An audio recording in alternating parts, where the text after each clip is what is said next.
सलाम, नमस्ते, सत श्री अकाल। मैं हूं रज़ा और आप देख रहे हैं रज़ा ग्राफी का वॉर अपडेट, जिसमें रूस और यूक्रेन की तमाम ताज़ा और बड़ी जानकारी मैं आपको देने वाला हूं। दोस्तों, आपको बता दूं कि यूक्रेन की सिट्टी पिट्टी गुम हो गई है। यूक्रेन के ज़ेलेंस्की यानी यूक्रेन के राष्ट्रपति ज़ेलेंस्की ने क्लियर कट डर जताया है और धमकी भी यूरोपीय यूनियन को दे दी है।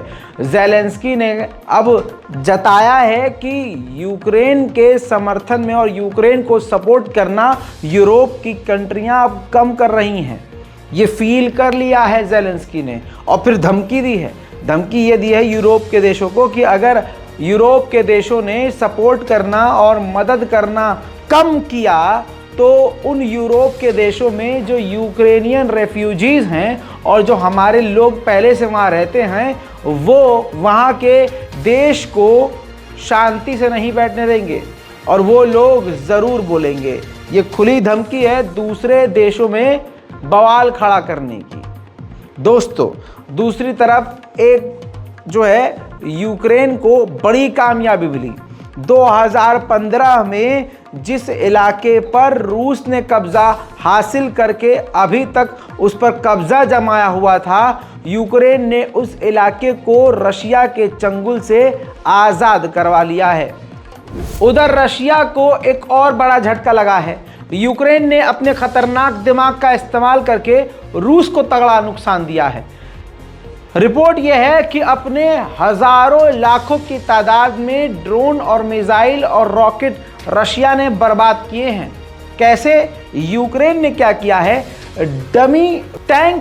डमी डिफेंस सिस्टम बनाए और वो इंस्टॉल कर दिए। यानी मैं कैसे बताऊं, जो टैंक है वो ऊपर से टैंक दिखेगा लेकिन वो असल में टैंक नहीं है, वो एक गुब्बारे की तरह है। उसको हवा भरो और वो खुल कर एक टैंक की शेप में आ जाएगा। डिफेंस सिस्टम की शेप में बड़ा बड़ा जो है ऐसा बैग होगा जिसको हवा भर के रख दिया जाएगा और ड्रोन से देखने पे ये लगता है, ऊपर से देखने पे ये लगता है, दूर से देखने पे लगता है कि ये टैंक है और डिफेंस सिस्टम है। तो रशिया उन पर हमला करता था, मिसाइल दागता था, रॉकेट दागता था, एयर स्ट्राइक करता था और इसमें गुब्बारे बर्बाद होते थे, डमी बर्बाद होती थी यूक्रेन की, असली टैंक बर्बाद नहीं होते थे। इस वजह से रूस का बड़ा नुकसान हुआ है। उधर ज़ेलेंस्की के एडवाइज़र ने मीडिया से बात करते हुए बड़ी बात कही। उन्होंने कहा कि ये जो चाइना और भारत हैं, इनकी जो इंटेलिजेंस है वो काफ़ी वीक है, तभी वो ये पता नहीं कर पा रहे हैं और उनको पता नहीं है कि भविष्य में आज जो ये रवैया अपना रहे हैं इनके लिए नुकसानदायक होगा।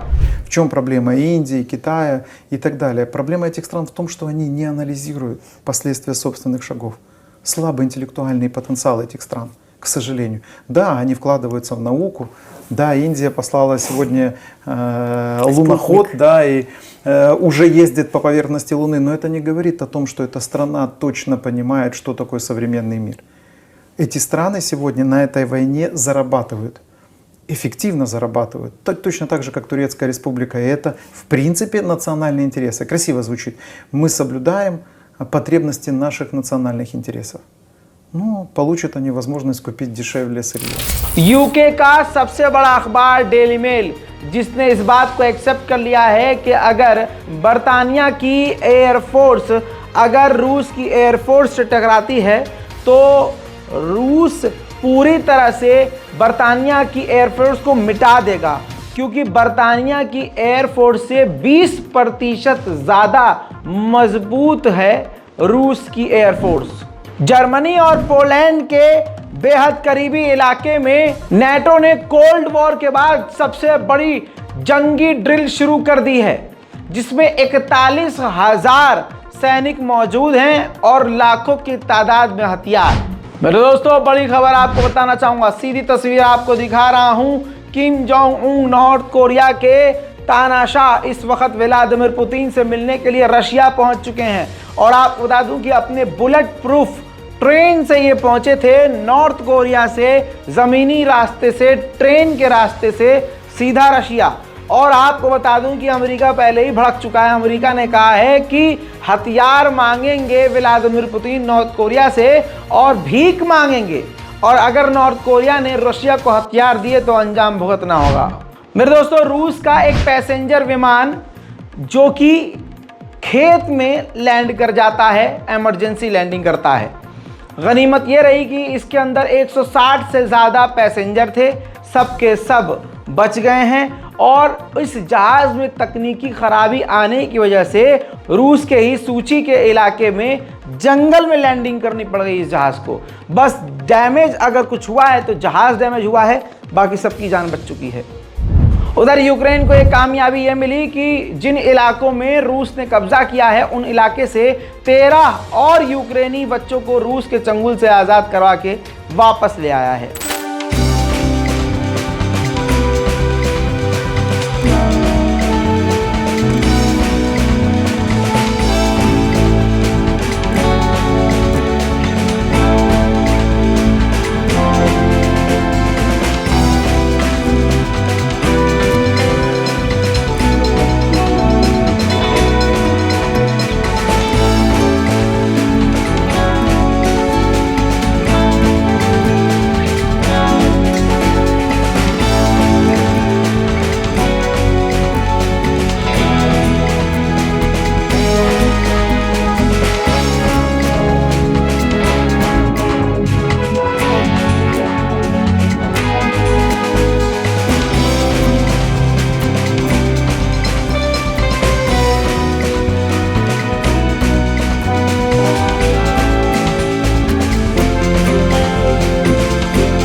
रशिया ने आधिकारिक तौर से इस बात को बताया है कि हमने इस जंग में पहली बार तुर्की के द्वारा बनाई गई MLRS जो यूक्रेन इस्तेमाल कर रहा था उसको ख़त्म कर दिया है, मिटा दिया है।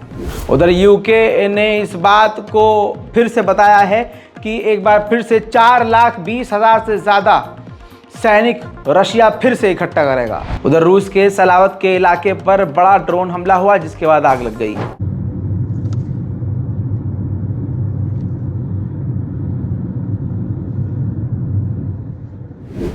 वहीं व्लादिमीर पुतिन ने इस बात को खुद बताया है मीडिया के सामने आकर कि काउंटर ऑफेंसिव हमले के चक्कर में खुद यूक्रेन ने अपने 71,000 लोगों को खोया है।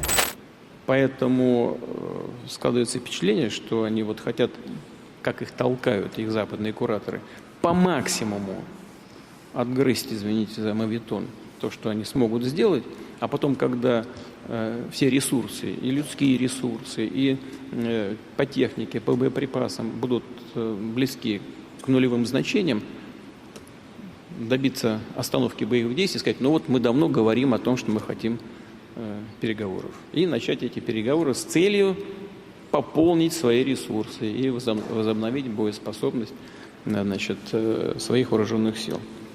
Вот такая тактика, ну, возможно, во всяком случае, это один из вариантов. मेरे दोस्तों, भारत को डबल झटका लगा है। चाइना ने भी भारत को फर्टिलाइजर्स देना लगभग बंद कर दिया है, जो किसान के लिए काफ़ी बड़ा झटका है। दूसरी तरफ अब रशिया भी, जो काफ़ी कम दामों में फर्टिलाइजर्स किसानों के लिए, खेती के लिए जो चीज़ें इस्तेमाल होती हैं वो देता था आधे से कम पैसे में, अब रूस उस डिस्काउंट को ख़त्म कर चुका है। भारत को अब डिस्काउंट पर नहीं दे रहा है फर्टिलाइजर्स। ये बड़ा झटका भारत के लिए है। उधर यूक्रेन के ठिकानों पर रूस ने स्कैंडर मिसाइलें दागी हैं।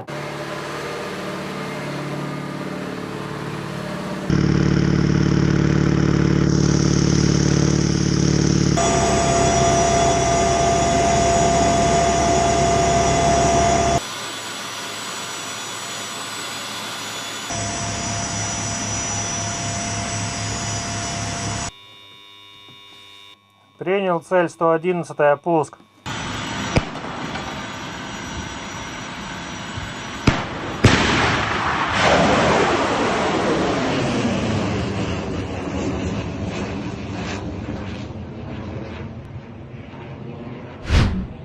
उधर रशिया ने खुद ही जानकारी दी है कि यूक्रेन ने जर्मन मेड ड्रोन के जरिए हमारे रूस के अंदर घुसकर हमला किया है, जो अंतर्राष्ट्रीय कानून के मुताबिक गलत है।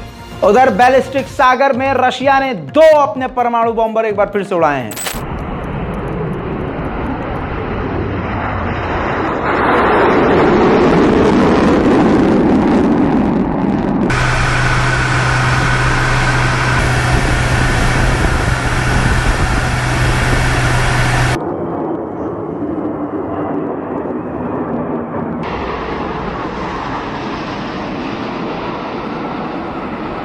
व्लादिमीर पुतिन ने यह भी कह दिया है कि यूक्रेन को अगर F-16 विमान दे भी दिया जाता है तो इससे कोई फर्क नहीं पड़ेगा, बल्कि ये जंग और लंबी हो जाएगी। उधर स्वीडन सोच रहा है अपने advance Gripen fighter jet Ukraine को देने के लिए। रूस के बारकोस्तोस्तान के इलाके में एक फ्यूल टैंक में आग लग गई। कहा जा रहा है कि यूक्रेन के हमले के बाद यह हुआ है।